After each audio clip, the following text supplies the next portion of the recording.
Lumiyab ang sambayanang Pilipino. Bring PRRD home.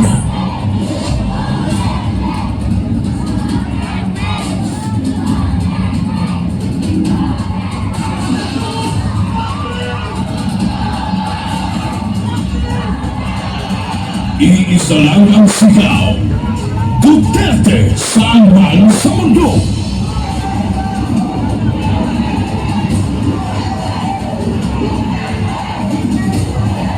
Nagagalit ang taong bayan dahil ramdam ng lahat na walang nagawa ang administrasyong ito.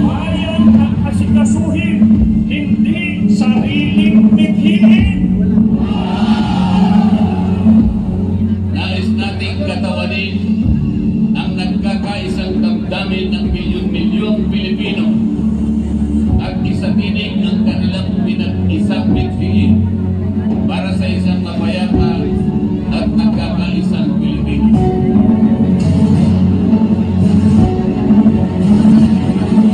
Hindi pa tapos ang pagliyak ng mga puso natin dahil nagpapatuloy pa din ang kasamaan habang nalulugmok na ang inang bayan.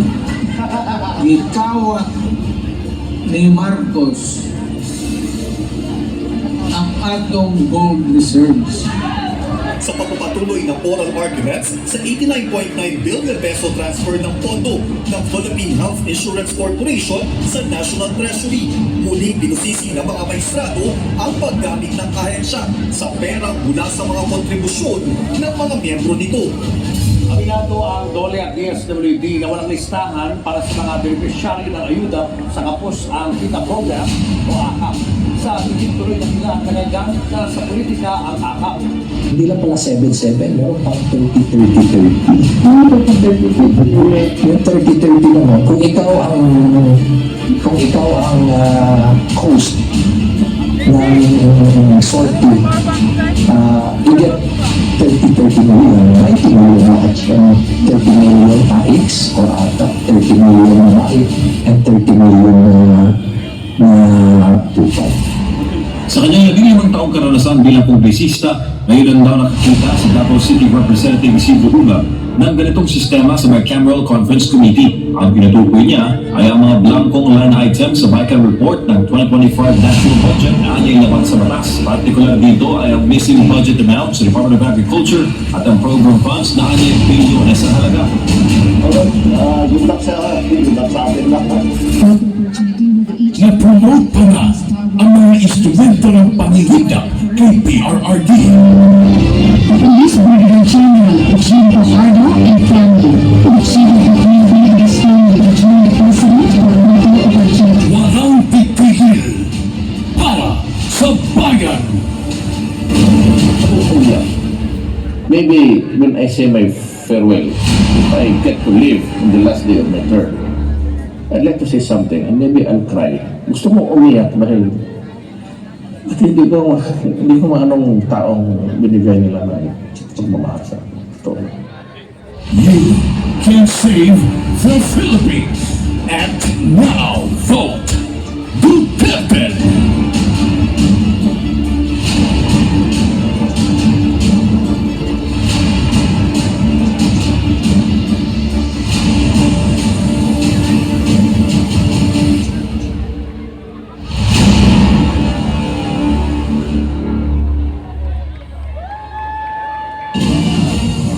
Ladies and gentlemen, the Vice President of the Republic of the Philippines.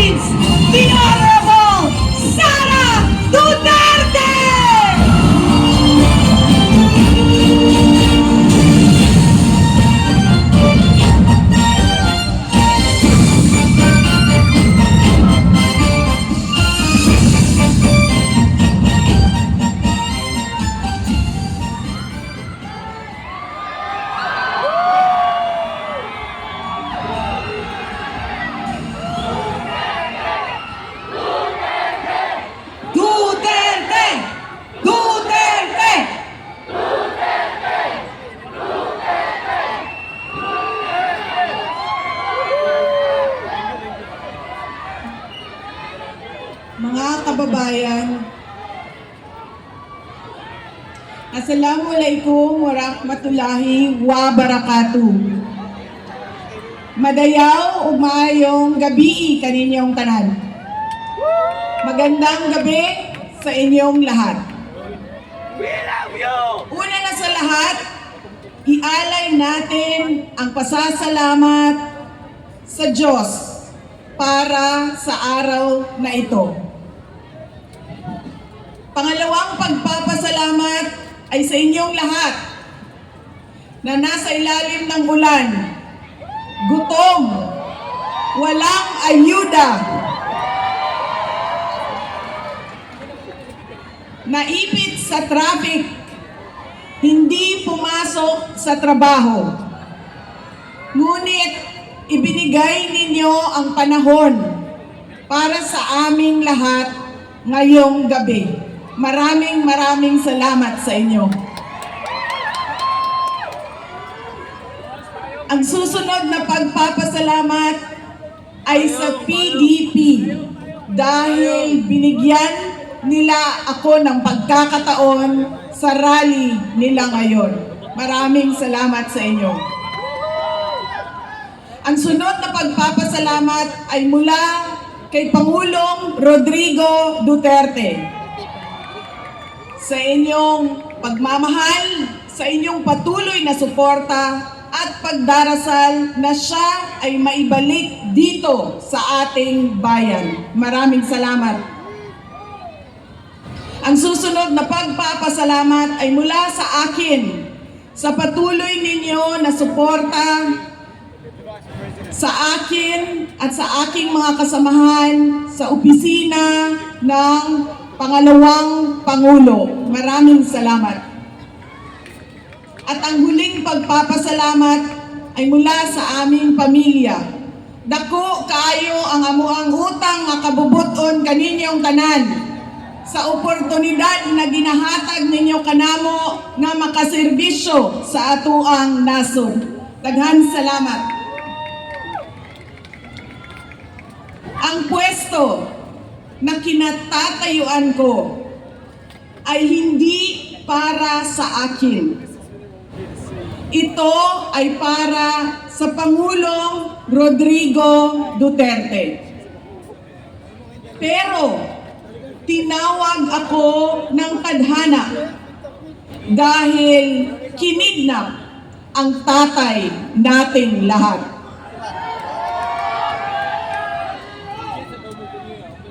Sa pagkakataong ito, nakatayo ako sa entablado at humaharap sa inyo, hindi bilang kandidato.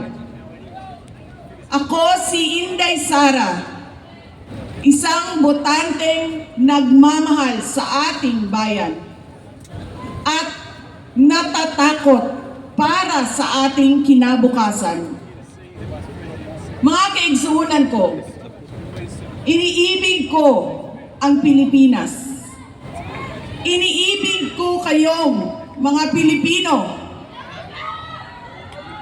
We love you! We love you! I love you too.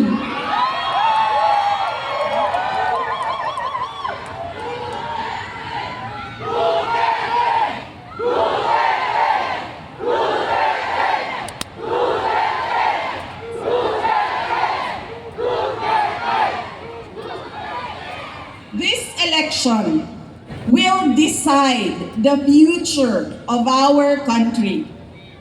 Ang boto ninyo ang magbibigay katiyakan kung maituloy ang pagbabago o tuloy-tuloy na lang tayo sa kapahamakan. Filipinos deserve better. Nagpapasalamat ako dahil nandito pa rin kayo at nakikinig sa akin sa kabila ng kaliwat kanan na paninira nila. In the past months, my name and my family's name have been dragged through the mud. I have repeatedly said it before, and I will say it again now. I am not the problem of this country.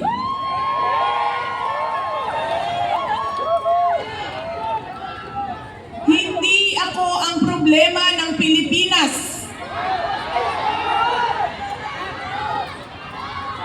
Hindi Duterte ang problema ng Pilipinas.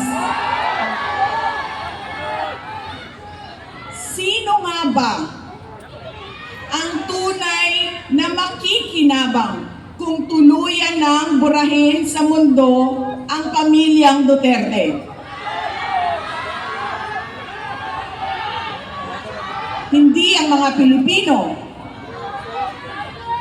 Lalo nang hindi makikinabang ang mga biktima sa krimen, mga walang trabaho, mga naghihirap, o maging ang mga nagugutom. What we are witnessing is a systematic demolition job against political opponents that once dared to put the country first, even if it meant going against the most powerful interests in our homeland. Sa kasamaang palad, iniluklok natin ang isang leader na walang kakayahang maintindihan ang tunay na kalagayan ng mga Pilipino. Lobat natin ang cellphone ko. At higit sa lahat, hindi kayang magdesisyon para sa kapakanan ng sambayanan. Pinagbabayaran natin ngayon ang pagpili ng maling leader.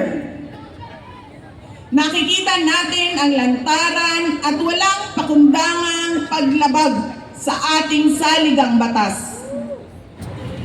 Pinamumunuan din tayo ngayon ng isang taong patuloy pa rin tumatanggi, sumailalim sa isang pampublikong hair follicle drug test.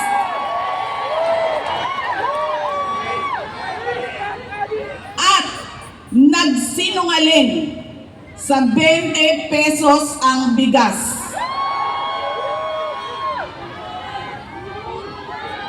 Masakit pa, nakuha nilang kidnapin ang dating Pangulo at dali-dalian nilang itinapon sa ibang bansa upang litisin ng mga dayuhan. Ngunit, higit pa sa mga kabiguang ito ay isang mas malalim na pambabastos at panghiinsulto sa ating mga Pilipino. Iniinsulto nila tayo sa paggamit ng ayuda upang bilhin ang boto ng mga tao.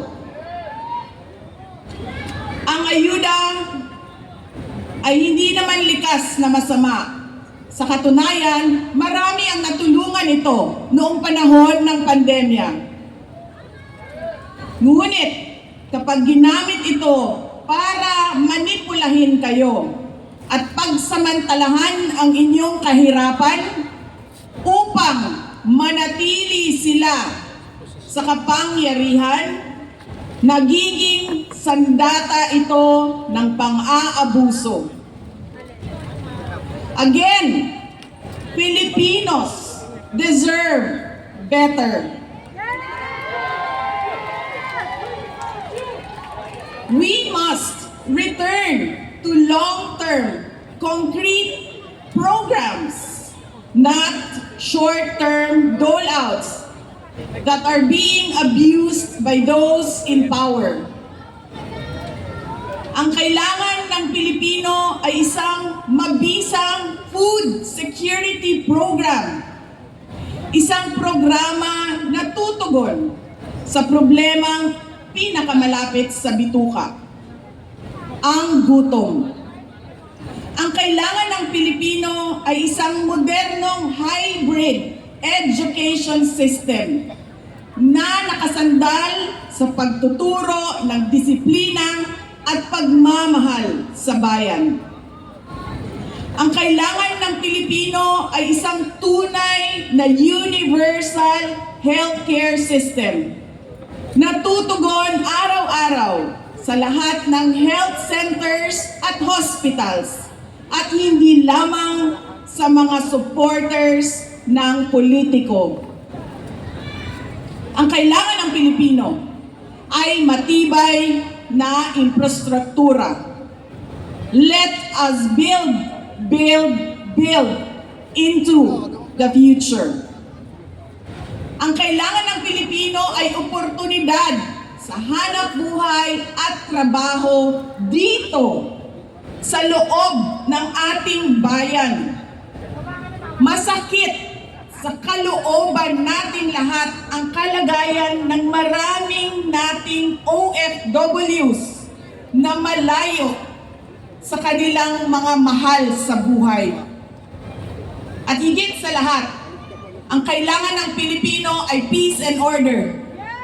Kailangan nating ganap na puksain ang kriminalidad, illegal na droga, terorismo, at insurgency sa pamamagitan ng makatotohanang non-partisan Philippine National Police na suportado ng ating sandatahang lakas.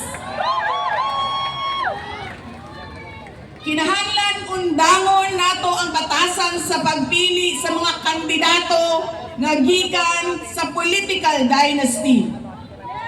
Kining mga sikat nga apelido nga magsayaw-sayaw ra og magkanta sa atubangan. Igo ra magpakatok, undangon ang mga party list na gipanag-iya sa mga dato. Undangon ang mali na pagpili sa atong mga opisyales. Undangon ang budol o pagpamakak.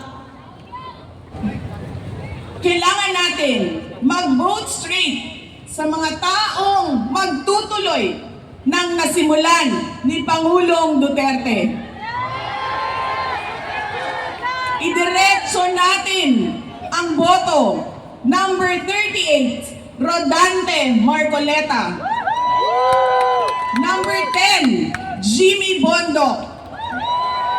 Number 56 sa balota, Attorney Vic Rodriguez.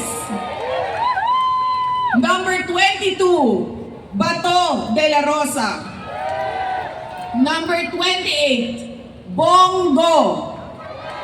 Number 53, Apollo Kibuloy. Number 34, Raul Lambino. Number 30, J.D. Hinlo. Number 58, Philip Ipe Salvador. At number 42, Doc Marites Mata. Alam ko hindi kayo matutuwa, pero iboboto ko si Amy Marcos. Siya ang naglakas loob na buksan ang investigasyon sa pagdukot ng pamahalaan ng isang Pilipino dito sa bayan para ihatid sa mga dayuhan.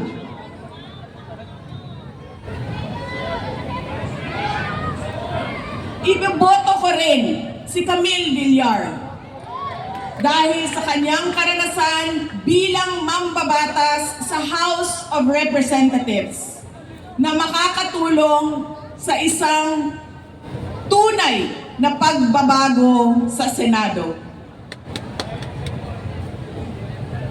Hindi ako mapapagod na sabihin ito.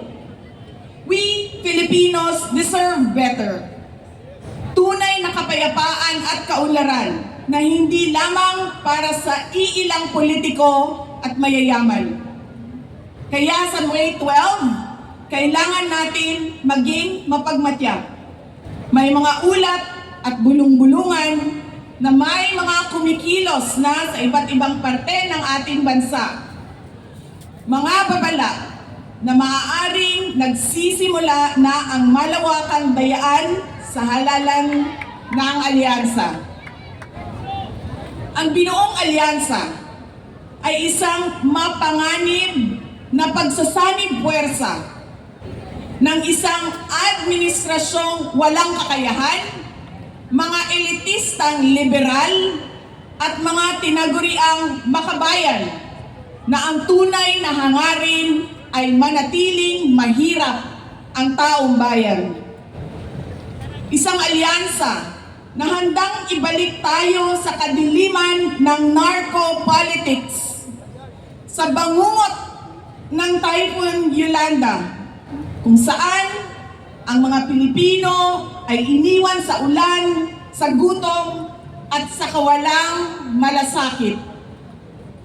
Ito ang alyansang muli nais nating alipinin gamit ang kahirapan, kasinungalingan, at kapangyarihan.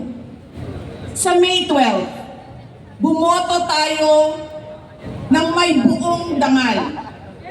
Bumoto tayo ng may tapang. Let us show the world that no amount of vote buying or cheating can suppress the fury burning in our hearts. Time and again, you have heard me say, God save the Philippines. Ngayong Lunes, bumoto tayo ng diretsyo. And let us all save the Philippines. Ako si Inday Sara Duterte, isang botante. Syukran. Duterte! Itataas na po, tawagin na natin ang ating Duterte upang iangat ang kanilang kamay ng ating minamahal na Vice Presidente. Numero 10, Thank you. Jimmy Bondo. Jimmy Bondo. Numero 22, Bato de la Rosa. Número 28, Senator Bongo. Numero 30,